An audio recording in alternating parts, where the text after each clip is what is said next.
Welcome. Today I will go over unboxing along with an overview of this Xiaomi Mi 11 Lite. So starting off, this is kind of how it came packaged apart from the box, and they include this little paper, not really sure why, but oh well. So just neat it to the side, and from here get surprised by the actual stickers, which I need to find my knife to open them up.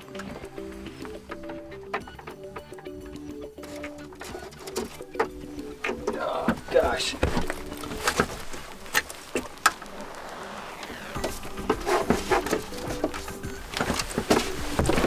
There we go, found it.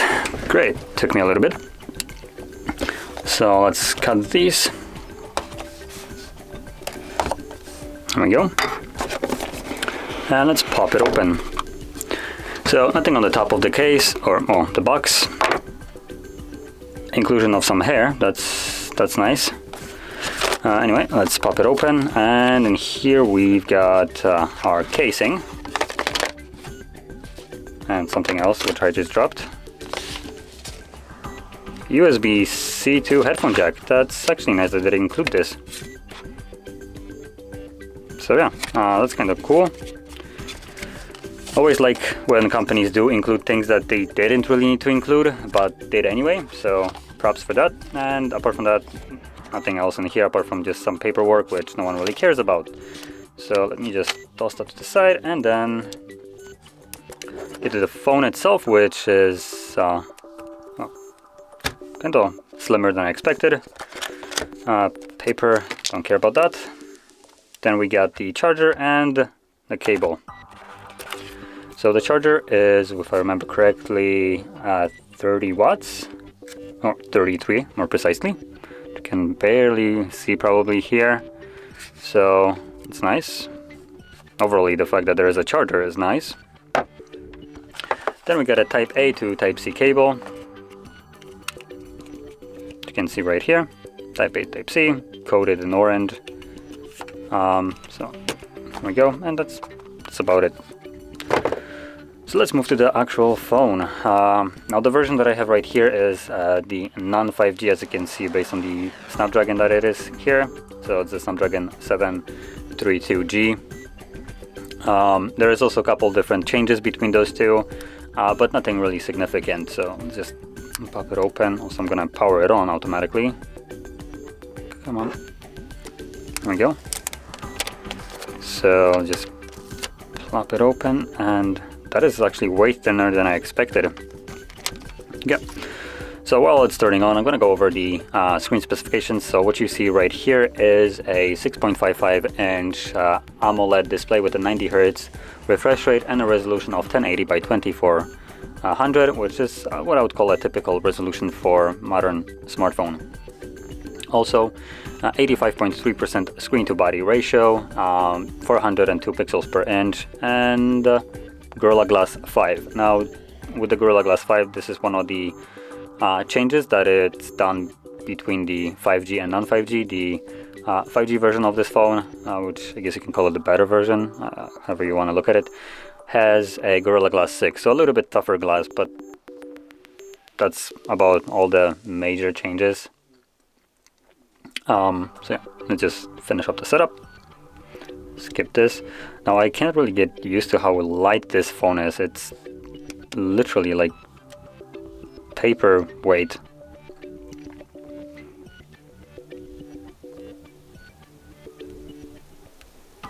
Okay, there we go. So yeah, it's super thin as a device, thinner than I'm actually used to be perfectly honest, and super light, which is another weird thing. Okay, so while it almost boots up, I'm gonna quickly go over the camera specifications right here. So we have triple camera setup at the back, which you can see, these three, and yeah, so we have a 64 megapixel wide, 8 megapixel ultra wide, and 5 megapixel macro lens right here. And it would be nice if we would finish up the setup so I can actually show you the cameras. And also at the front in the cutout, we do have a 16 megapixel wide sensor as well. So anytime. And there we go. Just max out the brightness so it looks better. And let's launch the camera straight off the bat. Okay, so I'm gonna grab my little plenty right here and just capture a couple photos. Also, you can see that there is no photos right now, just to make this clear.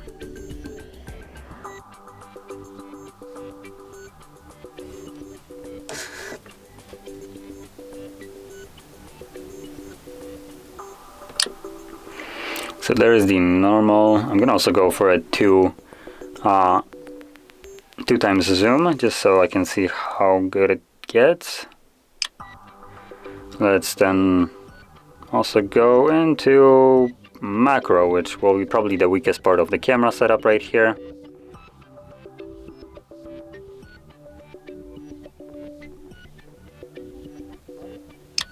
Yeah, it looks like what they call macro is just a 2 times zoom.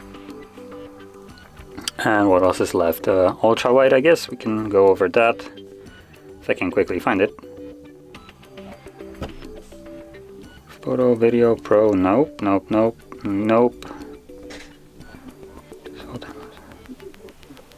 Can't really find the portrait. Oh, there we go. I mean, no, that's portrait. Oh, I know where it is. There we go. Photo and disable this, and there we go. That's how you get it. That's the ultra. Okay, sorry for that abrupt cut. Someone decided to rudely interrupt me, so I basically needed to stop the recording, but let's continue. So, where I finished off on, it looks like the ultra wide, so I guess that's basically all I wanted to show off with the camera. So let's go over the actual photos. So here we got the ultra wide.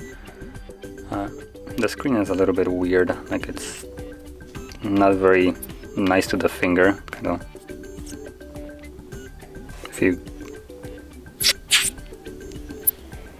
It's kind of weird, but anyway, let's go over the actual photos. So ultra wide looks, I guess, as you would expect from a 8 megapixel ultra wide. It's nothing really amazing, and it's also nothing bad. Then we get the 5 megapixel macro. So let's zoom in and actually see how that come out. So it looks okay-ish. I don't think it's any better than the zoom one. Yeah, like can compare the zoom to this one, and the difference here is only between colors. There's not much of a difference, honestly. And let's just say that this phone actually has 2 lenses rather than 3, because one can be substituted with the 64 megapixel wide one, which does objectively a better macro shot. So yeah. Now honestly, at this point, it doesn't even surprise me anymore. A lot of those companies include those super trashy lenses, the macro and depth. This phone doesn't actually have a depth sensor, which is surprising. But still, I decided to go for the 5 megapixel macro, most likely fully knowing that the 5 megapixel macro is so crap that it will be outperformed by the main sensor, which inclusion of it is just a marketing way. Like, the phone has 3 lenses instead of 2, because hey, why would you have 2 lenses? It makes the phone look worse. It doesn't matter that the lenses that are included to make it above 2 are just complete and utter garbage. So yeah. I kind of hate this marketing scheme, because it's nothing else than an absolute scheme. So yeah, now moving further past this, in terms of video recording, I'm just going to quickly go over it. It records at 4K 30 frames, and if you drop it down resolution to 1080p, you can record at 30 and 60 along with 120. I believe 120 will be slow motion, so let me quickly check it. 4K, 1080 60, 1080 30. So yeah, it's going to be a slow motion because we can only record at 1080p 60 normally. And front-facing camera can also record at 1080p 30 and 120 frames slow motion again, but with even lower resolution. And now going to the actual bread and butter of this phone, which is going to be the specifications of it. So we have Snapdragon 762G, which was already mentioned based on this little thing. But I'm going to also mention another thing. So the better version of this, or the more expensive, I guess, however you want to look at it, comes with actually a better processor. So Snapdragon 780G, which is a 5G capable chipset, meaning that the device actually has 5G connectivity. This one does not. Also, in terms of storage, we have a couple different variants. So the one that I have right here, I believe it's probably going to be the cheapest one. Yep, so this is the... Oh no, it's actually not the cheapest one. This is the 120 6GB RAM.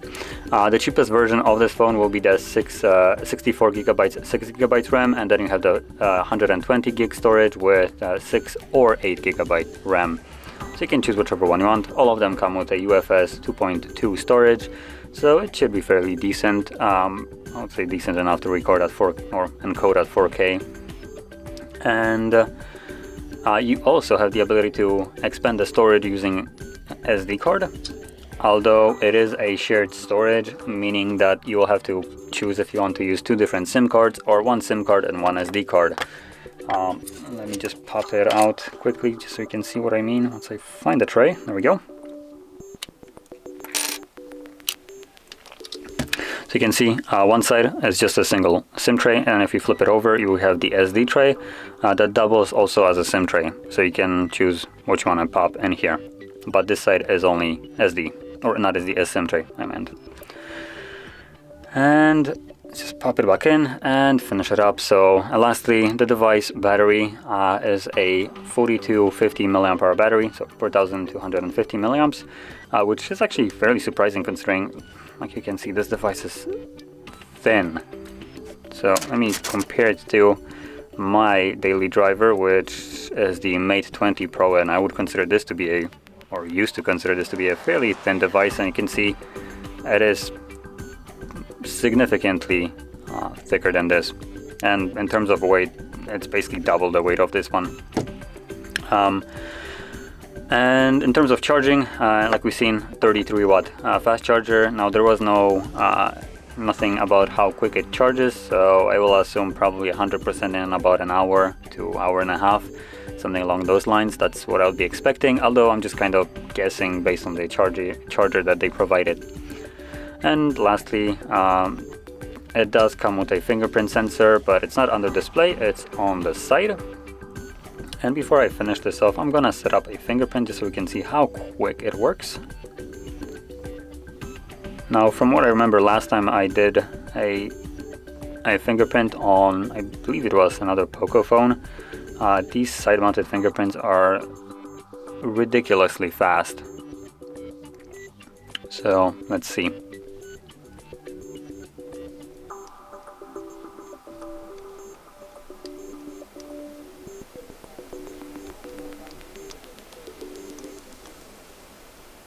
There we go, done. So let's see. I'm gonna lock it. Yeah, that is like, I'm just literally tapping it.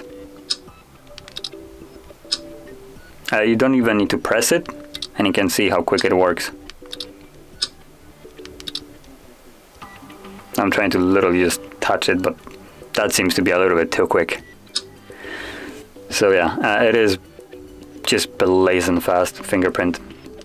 And honestly, if you get such a fast fingerprint sensor, this, I would say, outperforms any kind of under-display fingerprint. Like, there's no comparison to it, to be honest. So yeah, super fast fingerprint sensor.